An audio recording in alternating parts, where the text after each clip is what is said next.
Жолдо жыгыласың, суусайсың, жардамга зар болосуң. Ошого карабай, максатка жол улап, ийгиликке жеткен инсандар менен маек. Ар жуманын бейшемби күндөрү саат 16:15 Салам радиосунда Газанек программасы.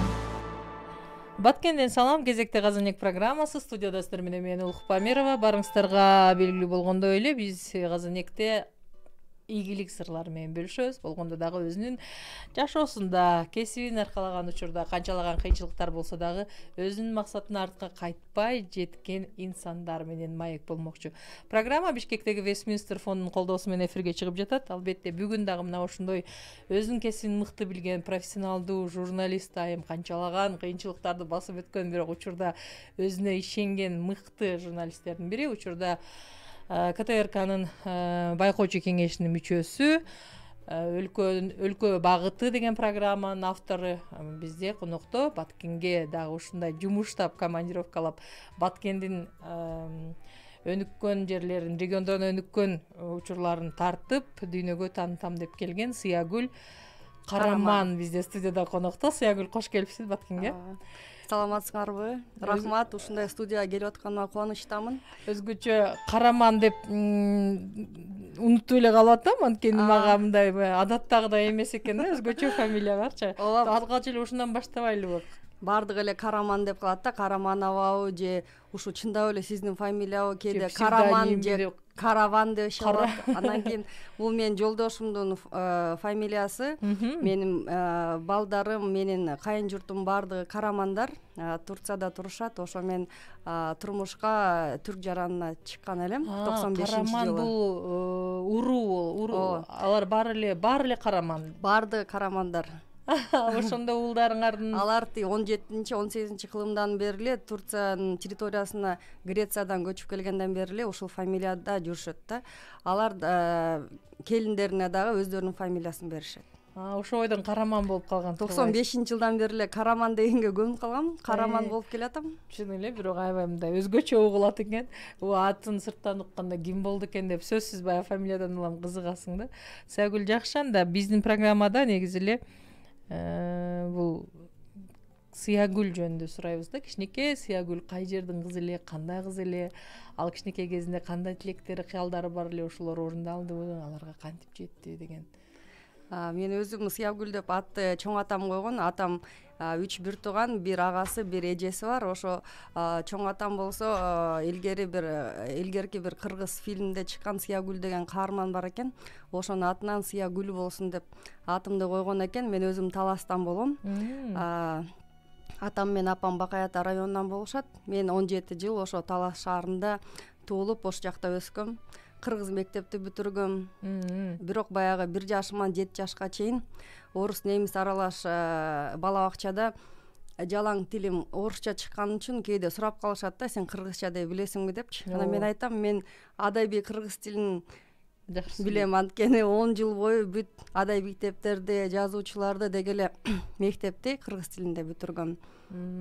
Сыягүл, ошол мезгилде ким болууну кыялданат элең? Жана баягы мейле журналист болуу бул анча-мынча адамга эми кыз балдарга өзгөчө төп келе бербейт да, анын үчүн өзүнүн бир амбициясы болуш керек. Азыр сиз суроо берип атканда эле эстеп кеттим. Бир 2 класста окуп жүрсөм керек. Анан мени тиги биринчи мугалимибиз орус мүнөз, орустун мей берчи деп.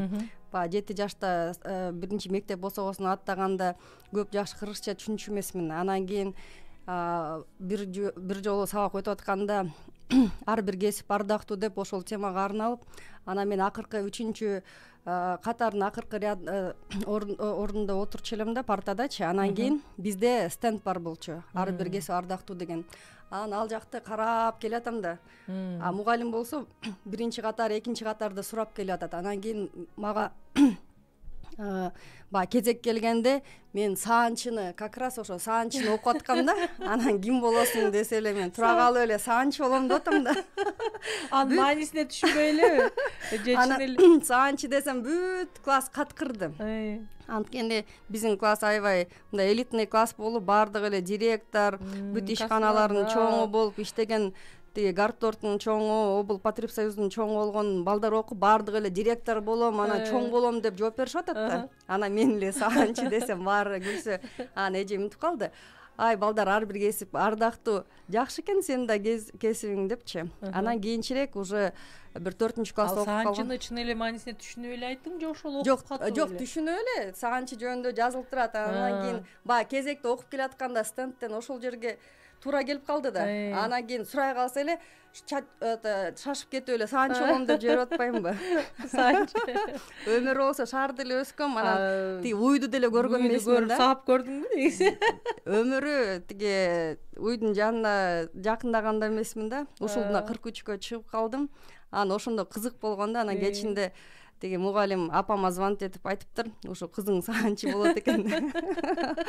Анан кийин мугалим болом деп, ошо мугалим кесибин аркалайм деп эле, анан кийин ошо Бишкек гуманитардык университетинен ошо кыргыз славян факультетине тапшырып, анан кийин өзүм кесибим боюнча орус тилчи мугалиммин. Мугалим болуп иштеп көрдүңүзбү? Мугалим болуп жарым жыл ошо Таластагы Кировка деген Кызыл Адыр деген айылда Ленин мектебинде иштегем. Анан кийин ойлодум да, мугалимдерге бул кесипти аркалагандарга аябай баа бериш керек экен да, анткени ошончо иши аябай түйшүктүү, ошончо баланы окутуш, ошолордун чырылдап деге эле ызы чуусуна чыдап, анан тарбия бериш өтө оор экен да. Анан кийин бир жарым жыл иштегенден кийин эле мен шаарга баса берип, анан ошондон кийин иштебей калдым да. Мугалим кыйын бир кесип экен. Негизи эле ооба, менимче бул тандоо ошол мектептеги иштеп жүргөн мугалимдерди көрүп мугалим болгуң келдиби? Эмне үчүн тандаганга? Баягы кичинекей менен жакшы окуп, анан кийин мугалим кеткенде башкарттырып коет да. Ар бир указканы берип коет. Анан ошол баягы ошондо эле бир лидерлик сапаттарын байкала баштаса керек. Тынч отур деп, баардыгын башкарып, ордуна коюп, сабагыңды айтып бер деп, балким мага ошондой бир неме жагып кеттиби билбейм. Баягы ошо мугалимдин ордун ээлесем дегендей бир неме болду да, үйрөтүп, ошону тиги сабакты сурап, кандай дайындап келдиң деп контролдоп, анан бир ошондон уламын го деп ойлоп коем да. Бирок жумушта окшошподу. Кыйын экен, кичинекей балдар менен 6-класс менен өзгөчө иштеген. Анан кийин ошо билимди баягы жеткиликтүү бериш өтө оор. Ошон үчүн мен ошо мугалим дегенде бул абдан оор, бирок ошонусу менен баягы мөмөлүү дарак деп коет го, ошолорду тарбиялап өстүргөн мугалимдерге таазим дейт элем. Негизи эле журналистика тармагында көпчүлүк эле кесиптештерибиз мугалимдикте окушкан да. Мен эле мугалим болуп мектепте башында иштеп калып, баягы сабак өтүп алып кыжалат болчу элем да. Мен ушу тиешелүү бере албадым депчи. Анан өзүмдү күнөөлөй берчү элем. Ошентип эле кетип калдым мугалимдиктен. Анан биздин кыргыз тилчи эжебиз илгери ошо Бектур Исаковдун окуучусу болуп, ушунчалык сонун кылып айтып берчү да. Мисалы, көркөм чыгармаларды, анан кийин биз ал көркөм чыгармаларды Зина эже айтып берчү эле. Анан кийин биз болсо тим эле ошол китепти окуп таап, мен бүт Чыңгыз Айтматовдун чыгармаларын ушу кыргыз тилинде окуп чыккам да. Анткени түрткү болгон да. Кандай болду экен, эже кичинесинен эле айтып берди эле, калган каармандын тагдыры кандай болду экен деп, бизди ошол баягы үлгүлүү мугалим болгон үчүн ушундай болсом деген бир баягы сезим болот экен да. Журналистикага кантип келип калдыңыз? Бишкекке келе бердиңиз Таластан таштап айылды. Мен өзүм баягы турмушка эрте чыктым да, 1-курстан кийин эле, 18 жашымда уже турмушка чыгып, 18ге жаңы чыкканда, анан кийин окуп жүргөндө эле күйөөгө чыккан турбайсың? 1-курста эле. Анан кийин өзүң эле сунуш кылдыңбы же кантип чыгып калдың? Лидер. Анан кийин баягы мындай да, мен эмнеге турмушка чыккан жөнүндө айтып атам. 19 жашымда уже кичинекей балалуу болуп, анан кийин окуумдага карабастан баягы жалаң 5 менен баягы кызыл диплом деп коет бүтүрүп, анан кийин үйдө отурдум да. Анан бирок ошо билим алып алайын, ата энем баягы дипломду көргөзөйүн, баягы турмушка чыгып кетсем да окууну бүтүрдүм деп айтыш үчүн эле бүтүрдүм. Анан кийин бирок жакшы болуптур да, кийин эми турмушта ар кандай болот экен да. Кийинчерээк ошо 27 жашка чыкканда, 2 балалуу болгондо баягы турмуштун ош кыйышынан улам ажырашып кеттим да. Бири-бирибизди түшүнбөстүк болду. Анан ошол 27 жашымда эмне кыла алам, кайсы кесипти иштейм, баягы өзүмдү багыш керек болуп калды. 2 балам да бар. Анан ошондо тиги классташым мен сени ишке орноштурам деп, анан ошо кабар агенттигине, маалымат агенттигине келип, ошол жерден редактор журналы болуп баштап, анан кийин жооптуу редакторго чейин иштеп, ошо 2 жыл ошол жакта иштеп калдым да. Журналистиканы ошол жерден башат ошол жак деп айтам да. Келип эле бул кесипке мындай мамилең кандай болду? Сүйүп калдыңбы? Мындай болот го, бул меники дегендей, ошондой сезим. Баягы редактор деген ким? Баягы мени корректор редактор катары алды да. А мен баягы 2-3 классымда апам баягы кичинекей баласы менен болуп, менен 8 жаш кичүү иним бар да. Ошону жаңы төрөп келип, анан кийин үйдөгү жумуш, мектептеги жумуш болуп, диктанттарды текшерүү иштерин жетишкенге үлгүрбөгөндө, мен бышык болуп 3-класста эле тиги тура эмес тураларды тиги чийип туруп, кызыл запаска менен оңдоп, аябай редактирован жакшы көрчүмүн. Анан могу жерде ката кетириптир деп, анан кийин 3 болсо 3 коюп, 2 болсо 2 коюп, катасы жок болсо 5 болуп, баягы кичинекей мен эле билем да, катаны мынтип эле сразу эле көрүп турам. Анан кийин журнал десе эле, ой, кызык иш турбайбы, бул үчүн да акча төлөйт турбайбы деп кызык болуп кетти да. Анан кийин болсо баягы журналисттер жетишпей, ар кандай иш-чараларга чыгып баштадым. Анан кийин тиги жооптуу редактор болуп иштеген эже үйрөттү да меничи. Анан баргандан кийин эле эмне жөнүндө, кандай иш-чара, эмнеге багытталган экен, бул эмнени берет деген суроолорго жооп таап келсең эле, ал жаңылык кабар болот деди. Жакшы турбайбы, ушул эле суроолорго депчи. Анан барып интервью алып баштадым. Анан жайында болсо кыргыз редакциясында бардыгы отпускага чыгып кетип, дагы журналист жетишпей калды да. Орусча, кыргызча жазып баштадым. Ошентип эле уланып кетти. Негизи эле мына журналист болгондон кийин ар кандай адамдардан интервью аласың. Мен билем, Путинден дагы интервью алганга мүмкүнчүлүк алгансың да. Ооба. Ошол кандай болду алыш? Ой, биринчи эле мени баягы Сочиге жөнөтөрдөн мурун биринчи эле суроомдо болду. Путинди көргөндө эсиң ооп жыгылып калбайсыңбы депчи. Баягы кээ биркилер теряться этип деп туруп өздөрүн жоготушат го. Анан мен айттым, алам эле депчи. Баягы эми азыр бул жака келатканда кесиптештерим айтып атпайбы? Эми сизде шанс бар, кээде мактанып каласыз го депчи. Анан баягы таластардын дерзкий характери бар да. Анан мен миттим, эмнеге ала албайт экенмин, алам эле депчи. Баягы бир ошондой бир неме уверенность болду да. Анан кийин биз 3-4 ай мурун баягы МИД аркылуу, президенттин аппараты аркылуу суроо жөнөттүк да. Ушул 3 суроого жооп бере аласызбы? Ошентип Россиянын президентинен интервью алалы дедик эле. Биз бир чоң бир даректүү тасма тартмакпыз да, тышкы саясат жөнүндө. Анан кийин жооп 3-4 ай келген жок да. Анан мен ойлодум, эми Кыргызстанда бир журналистке тиги интервью беремби деп, балким мени четке кагып же катымды карабай деле койсо болмок деп унутуп койгом. Анан бир күнү эле сентябрда даярдан деп калышты. Анан кийин ошентип эле даярданып эле барып калдым. Бирок уже Сочиге жакындарда баягы кичине ойлонуп, беспокоиться этип, эми кантип алам, эми мен бир гана өзүм Сыягүл Караман катары эмес, мен Кыргызстандын лицосу катары баратам да деп, аябай тиги кебетемди да карап, чачымды да аракет кылып дегендей, эми баары бул видео интервью бетме бет отуруп, мына сиздей болуп отуруп сүйлөштүк да. Анан кандай болот дедим. Анан балам бир китеп берип койду, карманный бир китеп, чөнтөккө салып алчы. Анан кийин ал жакта болсо минут жазып турат да. Баягы өзүңдү уверенный деген кыргызча сөзүн таппай жатам, эквивалент. Өзүмдү мындай ишене тургандай жазылган бир статьялар бар экен да. Сен мындай кыл, анын сырын айтпай эле коеюн, тигиндей кыл деп. анан кийин учурашкандан баштап эле ошолорду эстеп алып эле анан кийин өмүр бою эле Путин менен сүйлөшүп жүргөндөй болуп учурашып сүйлөшүп Сочи мага жакты деп анан кийин баягы орусча баштап кеттик да. Анан бирок сүйрөө бар экен. Бир 15 мүнөт жакшы сүйлөшкөндөн кийин анан калчылдап баштадым, титирепчи. Это же Путин. Бул деген мировой лидер деп эле сүйлөй албай эле мукактанып эле. Анан айттым, вы знаете, я все вопросы задала. Спасибо вам депчи. Я растерялась деп. Неме айтсам, анан кийин жылмайып жакшы киши экен. Мен айттым, но главное, я это все вопросы задала деп, анан кийин ошондой бир тарыхый бир неме болду дейм да. Анан да оюмда бүткөндөн ойлоп коем. Мен чоң атам көрсө, орус падышасы менен сүйлөштү деп, сүйүнмөк экен депчи, сыймыктанып.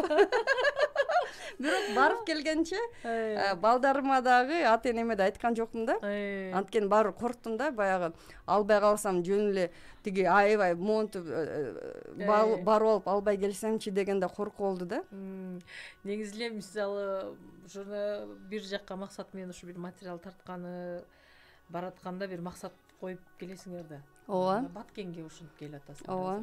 Баткенге биринчи жолу келатасыңар. Биринчи жолу. Сырттан келген адамга Баткен кандай экен? Баткен мен кече бир жерден токтодук да, бүргөндүдөн окшойт. Анан кийин түшө эле, я уже на Баткенской земле деп сүйүнүп атам да, Баткен жерине уже келип калдым, түштүм, бутум тийип атат десем, жок бул келе элексиңер деди. Именно Баткен эмес депчи. Анан кийин аябай мындай жакты. Мен азыр Сары Ташка чейин барып келдим да, ал жакта таза суу долбоору боюнча жана реконструкция иштери жүрүп атыптыр. Анан кийин Тоо ташты көрүп келдим, баягы арчаларды көрүп келдим, жолдон жана Айгүл таш тоосун көрүп келдим. Суктанып атам, аябай керемет жер экен, биздин ушундай керемет жерибиз бар экен. Анан кийин тигил жакта тиги суу сактагыч бар дешип атат, ошол жерди да буюрса бүгүн эртең көрөм. Анан кийин мындай жылуу климаты бар элдери сиздей болуп дайыма жылмайып меймандос келген элдер экенсиздер жагып атат. Сонун бир керемет жер. Баткенде баргандан кийин эле айтат да, кандай Баткен жөнүндө биринчи эле айта турган. Эмне эсиңде калат дегенде? Баткен дегенде эмнени айтып барасыз? Баткен дегенде дасторкондо өрүктүн түрлөрү.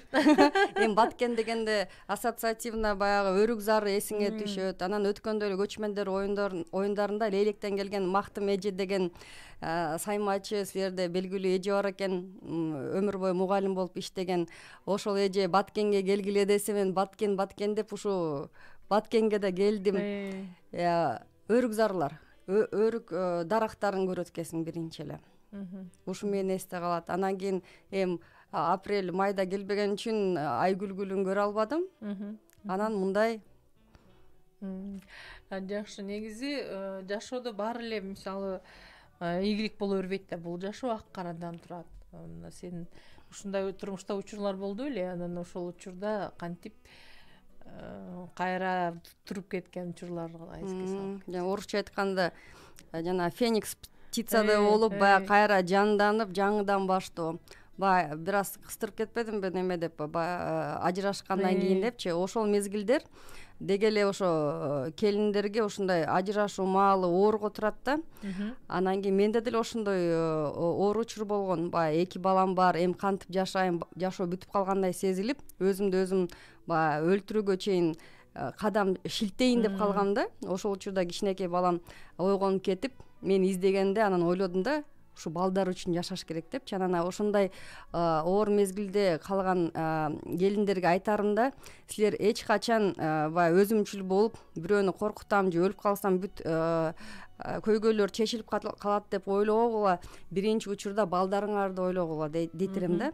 Жетим калдырбагыла, ушулар үчүн жашагыла. Мына балдарды чоңойтуп, тарбиялап, анан кийин ошолордун жакшылыгын көрсөңөр, андан өткөн бакыт жок деп ойлойм. Мына 19 жашта эле эки уулду.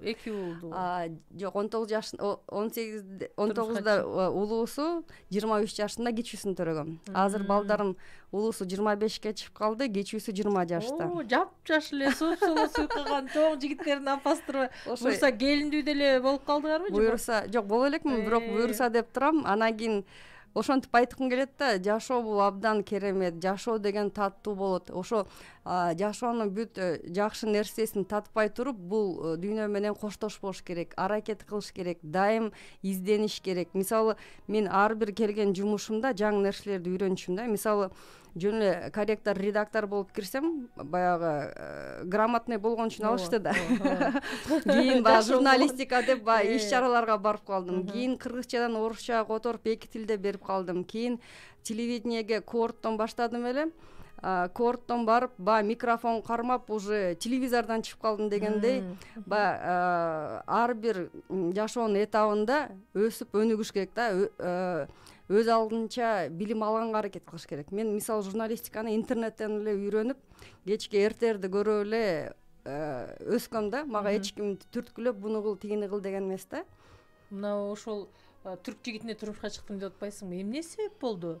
Түрктөр менен салт окшошпой калдыбы же эмнеге түрк жигитин тандадың? Экөөбүз группалаш болуп калдык да. Бишкек гуманитар университетинде чогуу окуп, анан чогуу үйлөнүп, чогуу 10 жыл жашадык. Анан бир момент болот экен, баягы экөөбүз бири-бирибизди түшүнбөй калдык. Анан кийин мындай урушпай, талашпай эле ажыраштык. Биздин жолубуз эки башка экен деп элечи. Анан салттар окшош. Анан кийин динибиз бир дегендей. Кандай кабыл алышты? Барып кызмат кылып көрдүңбү эмнеге? Чынын айтсам, вот мына 43кө чыгып калдым, 27 жашка чыкканга чейин аларда европалашып кеткен да. Мисалы, кайнатам деле чай коюп берип, кызым деп эле отурчу. Анан азыр деле кайын журтум менен, жеңемдер менен, кайнагамдар менен сүйлөшүп турам. Анан кийин тиги алардын балдары менен WhatsApp аркылуу, Facebook аркылуу сүйлөшүп турам. Сүйлөп турбайсыңарбы? Ооба, түркчө жакшы билем. Салтын да жакшы билем. Анан кийин биз ажырашкан менен балдарым да катташып турат. Мен дагы алар менен сүйлөшүп турам да. Алар бияка келип турат. Мен Турцияга барып турам. Ал жагынан жакшы эле. Европалыктарча эле экөөбүз эле айры жашайбыз деп эле, атак баары жакшы эле. Кайын журт менен. Ошол түрк улутунан, түрк элинен алган кандайдыр бир үйрөнгөн жакшы, алардын жуктура турган кайсы кыялымбы же салтынбы алдың?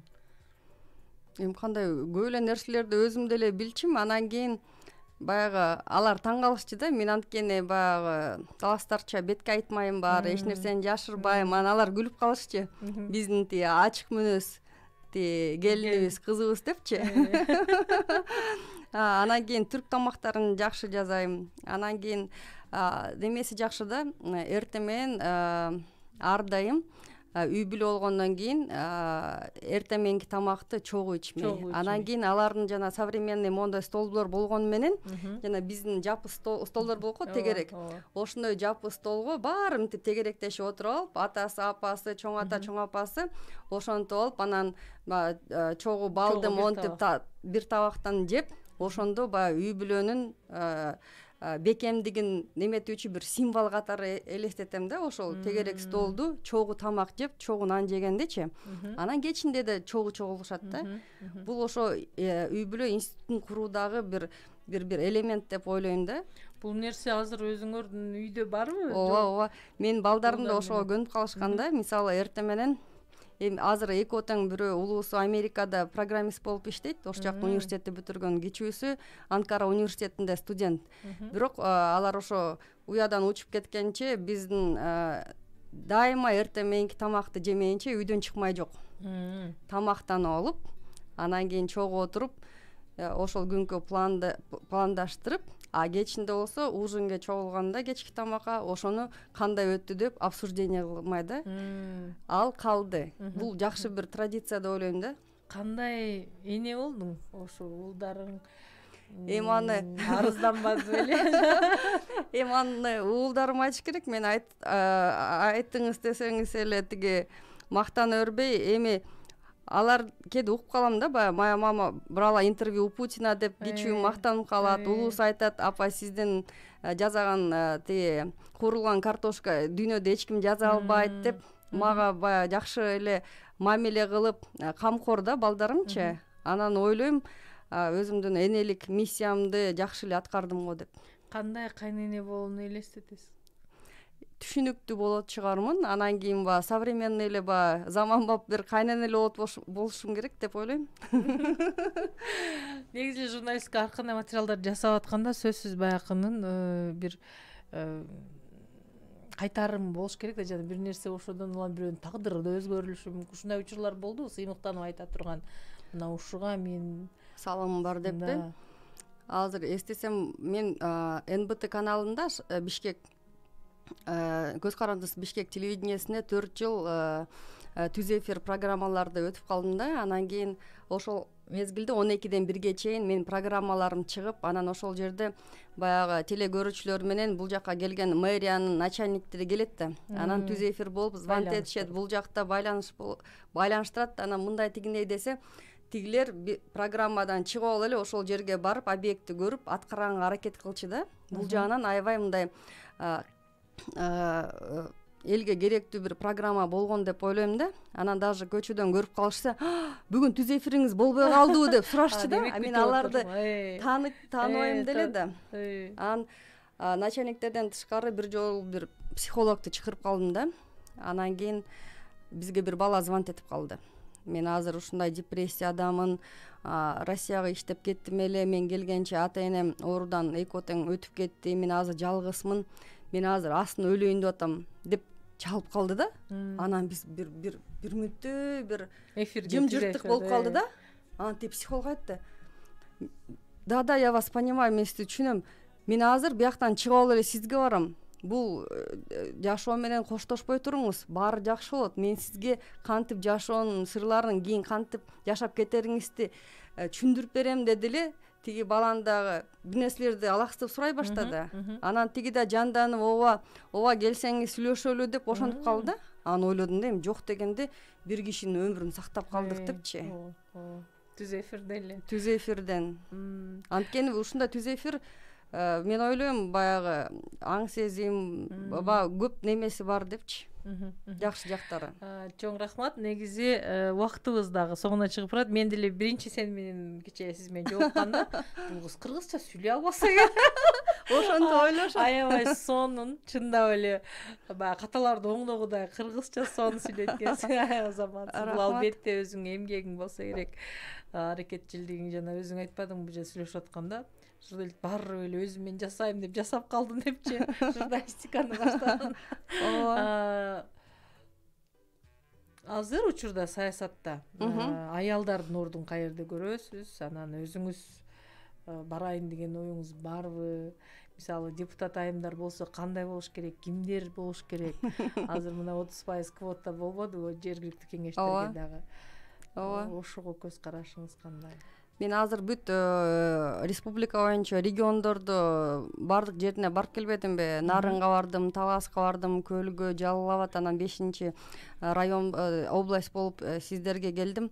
Анан кийин баягы Саруудагы жергиликтүү бийликке болгонти күрөш таймаш дейинби, ошол аябай кызуу жүрбөдү. Анан ойлоп калдым да, мисалы айыл өкмөтү аял болгон, мен эркектердин баягы немесин эч ролун төмөндөтпөйм, бирок ошого карабастан булар аябай хозяйственник болот деп ойлойм да, чарбачыл келет. Анткени аял баягы үй бүлөдө деле эркек үстүртөн эле карап койсо, аял болсо кичинекей бир жерине чейин, кымындай жерине чейин эмне болуп атканын бүттүгүн билип, кантип чечерине көзү жетет да. Анан кийин аялдардын баягы баланс болуп, же 30% эле жакшы ошондой болсо, өлкөгө аялдардын салымы чоң эле болот. Анан кийин аял деген баары бир, анан кийин экинчи жагынан миролюбивый деп коет го, аял тынчтыкты, анан стабилдүүлүктү сүйөт. Ал эч качан чыр-чатакка барбайт, анан бүт көйгөйдү орду менен убагында чече алат. Анан кийин биздин